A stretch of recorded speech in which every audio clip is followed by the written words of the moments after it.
So it's my pleasure to be with you this afternoon, though these are uncertain times, and testing times. Let us come to our topic, that is impact of literature on society. Literature has a major impact over the development of society. It has shaped civilizations, changed political systems, and exposed injustice. Literature is the foundation of the cultures, beliefs, and traditions of humanity. It is a reflection of reality and window to ideologies.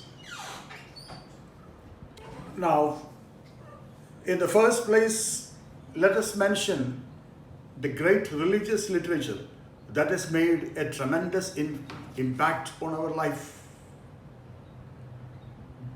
Religious works like the Bhagavad Gita, the Bible, the Quran, these are books which have made a tremendous impact on human life. Millions of people follow the ideas propagated in these religious books. And the identification is so total that in the case of Bhagavad Gita, we can see the depth of the author, which Roland Barthes, the French critic, pointed out. See, Bhagavad Gita comes in Mahabharata, which was originally written by Vedavyas. But when we think of Vedavyas, we don't normally think of Bhagavad Gita. When we think of Bhagavad Gita, we think of only Lord Krishna. So Lord Krishna, who is only a character there, but he becomes the author of Bhagavad Gita. So what happens is, this is an example of that depth of the author and the total identification of the readers with the book. So Vedavyas is forgotten and Krishna becomes the author. Krishna becomes alive throughout.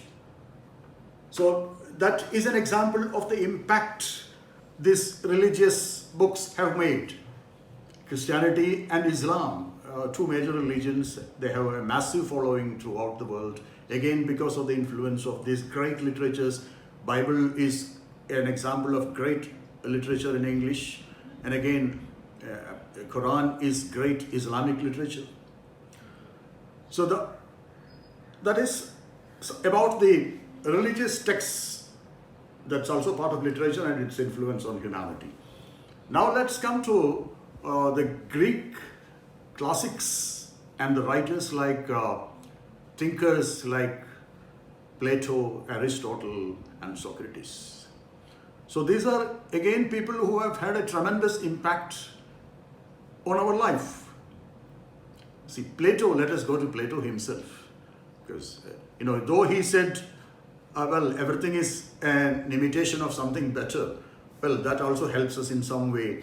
We are made aware of our imperfections and we can even try to achieve something. Because the ideal is always eluding our grasp, according to Plato's view. And then he is the founder of the concept of Platonic love, which you must have been familiar with. So Platonic love is the ideal kind of relationship with which we associate Plato for coining the term. So it is an ideal relationship between two individuals, and that is something which we can cherish. So again, we have Aristotle. So the famous quotations of Aristotle, like, see, one swallow doesn't make a summer. So this is, that means one happy incident, well, that is not the end of everything.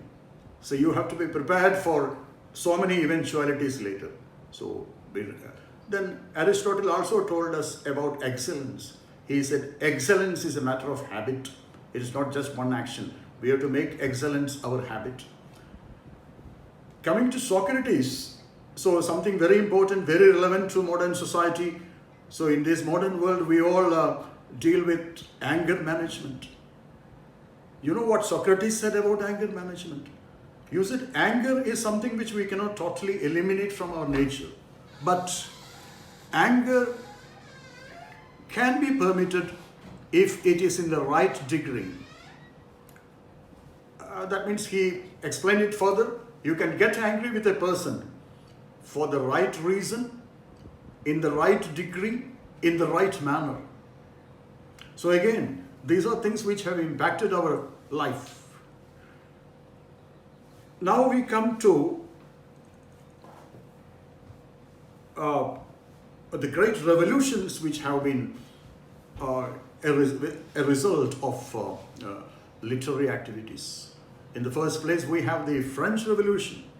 The French Revolution was inspired by writers like Voltaire, Rousseau, thinkers and writers like Voltaire and Rousseau.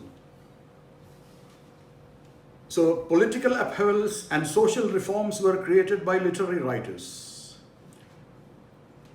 The Great Revolution of 1789 was inspired by Voltaire and Rousseau.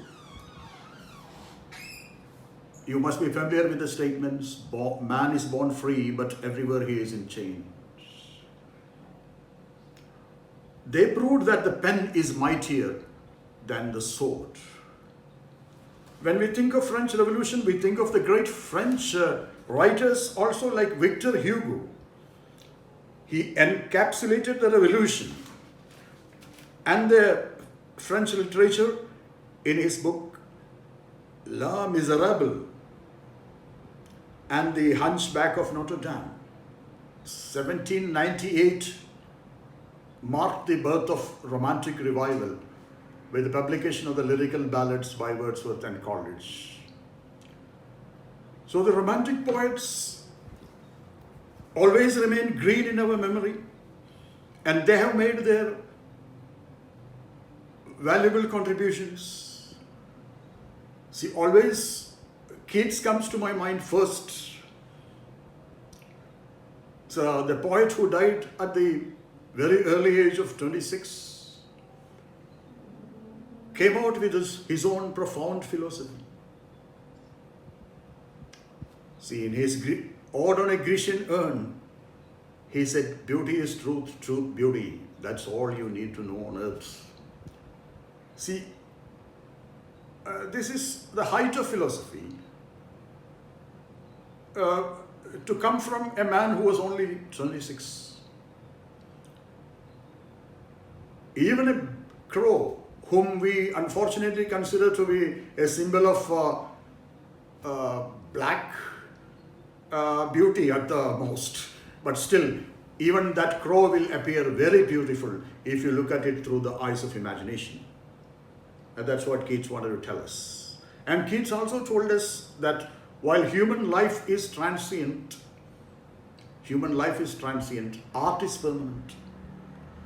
Again, in the same poem, he says, bold lover, never, never canst thou kiss, and she be fair.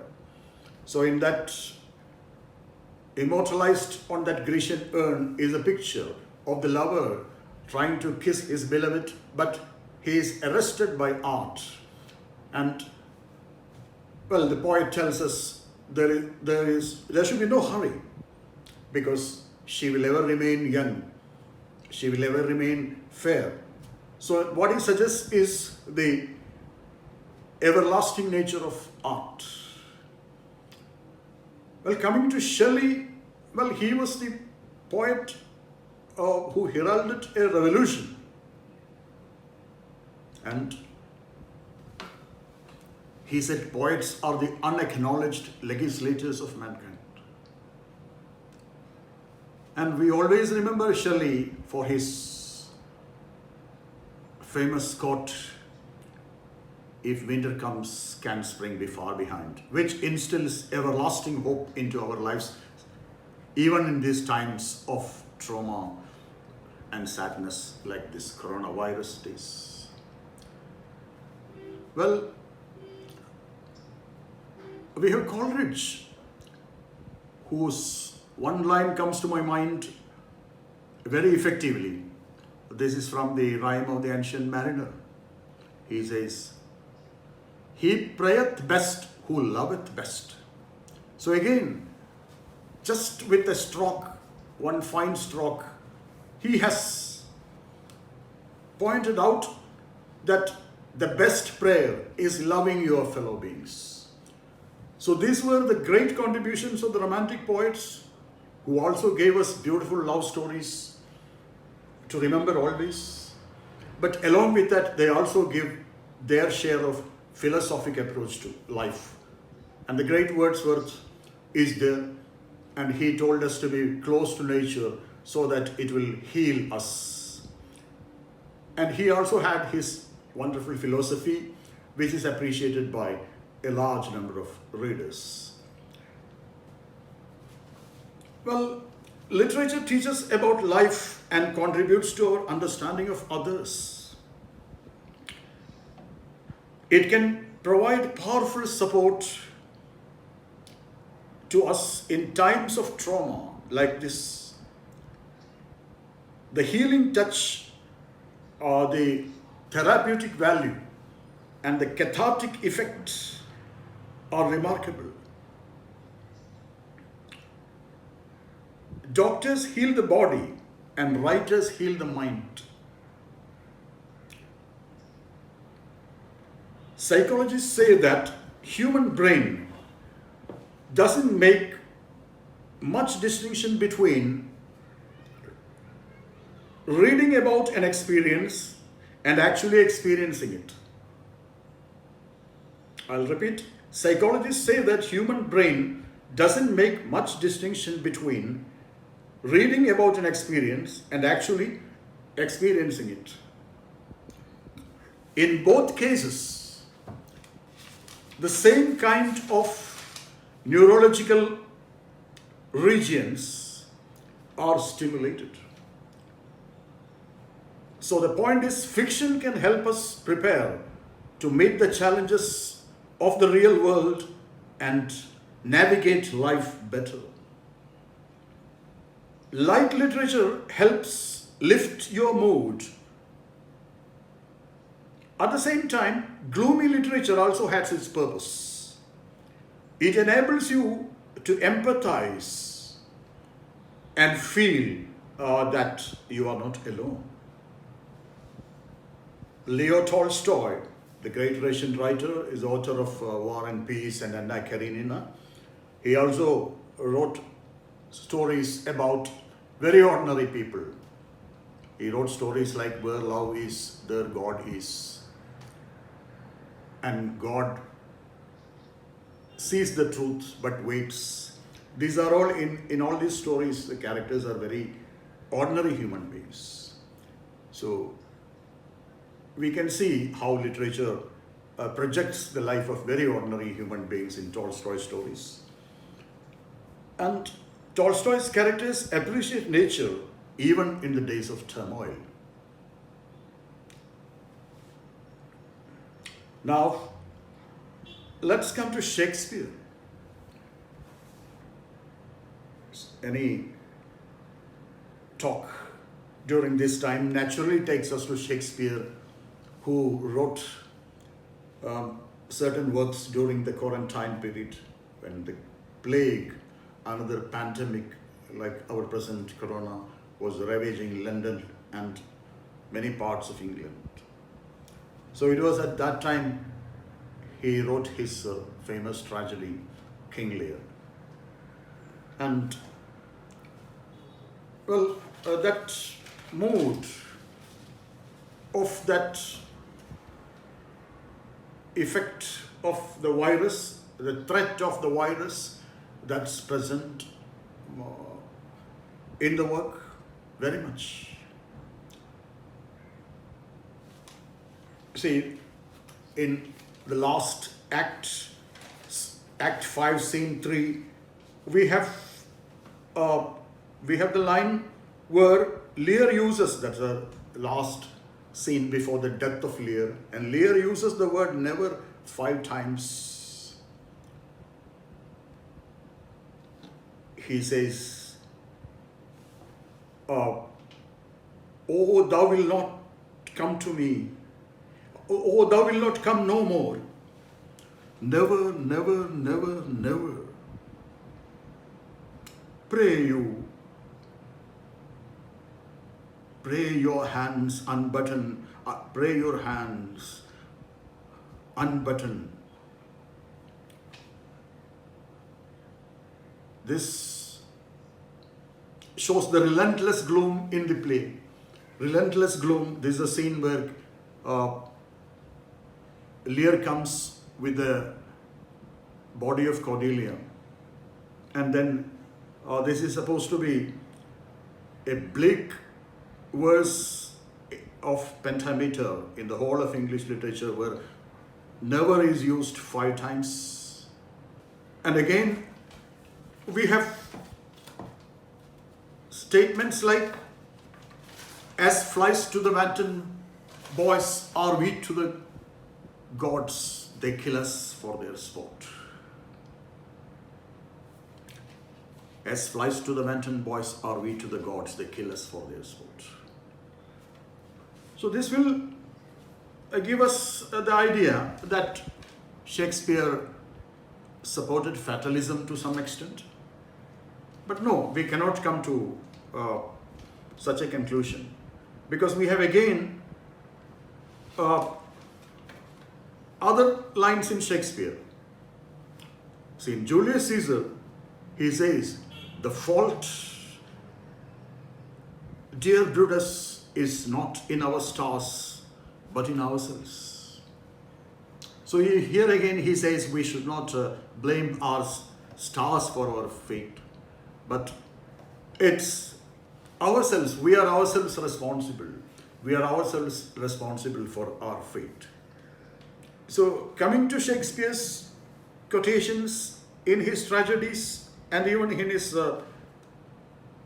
comedies, they provide us wonderful insight, and these quotations have made tremendous impact on our life. Made tremendous impact on our life. The famous quotation in Hamlet is to be or not to be, which shows the plight of the eternal dilemma of humanity.